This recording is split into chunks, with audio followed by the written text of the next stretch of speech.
Mga kapapsi, ako po'y napadaan sa palengke. Tamang-tama din, medyo napaagang uwi ko.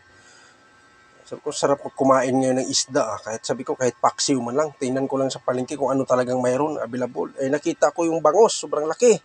Sabi ko, masarap yata ito paksiw, gawin kong paksiw adobo. Sabi ko. Kaya bumili ako ng isang piraso, kulang-kulang 1 kilo yung isang piraso. Kaya hiniwa ko lang ng marami para may baon din kinabukasan. Niluluto ko sa mga kapapsi, ginawa ko sa paksiw adobo. Di ko lang pinapakita sa inyo dahil napaka-basic naman. Pag sabihin yung paksiw adobo. Ngayon, fast forward tayo mga kapapsi. Ako po'y nakaluto na at ako po'y kumain na rin ng hapunan. Sino pang hindi kumain dyan, sabayan tayo. Sabay tayo, kain tayo mga kapapsi. Simpleng ulam lang sa hapunan mga kapapsi. Malaki ang subo na, medyo gutom na rin. Yan. Masarap to nga paksiw mga kapapsi kasi hindi to basta-basta paksiw. Ginawa ko siya paksiw adobo. Lagyan ko lang siya ng tuyo. Tsaka di ko na siya nilagyan ng mantika dahil alam mo na mamantika kasi yung bangus natin ay sobrang taba. Pamintang durog yan. Lagyan mo ng pamintang durog para lalong malinam ng pagkinakain mo. Yan. Yan. Kain tayo mga kapapsi. Kinamay na. Masarap kumain ng magkamay mga kapapsi. Susundutan lang natin ng malamig na tubig. Yan. Yan.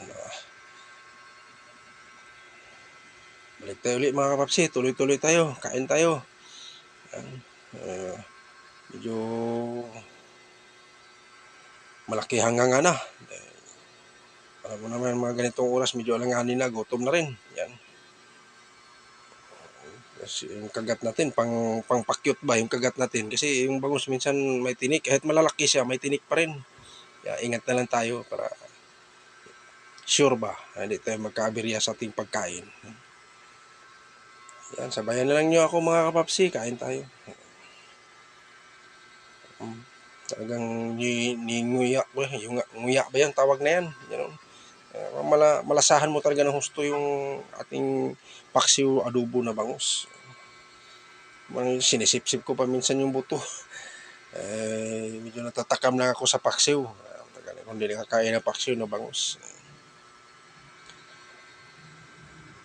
Ulam lang sa hapunan mga kapapsi. Hindi ko na siya tinanggalan ng kaliskis dahil yan ang dagdag lasa yung kaliskis na yan. Pag paksiw na bangus, huwag niyong kaliskisan.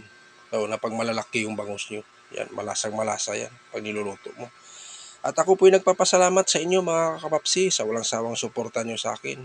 Sa yung hindi ko nasuportahan, pasensya na po kayo, babawi na lang ako sa inyo. Alam ko naman kung sino ko po kayo, huwag kayo lang kayo magtampo sa akin. Hanggang dito lang din ako. Bye-bye.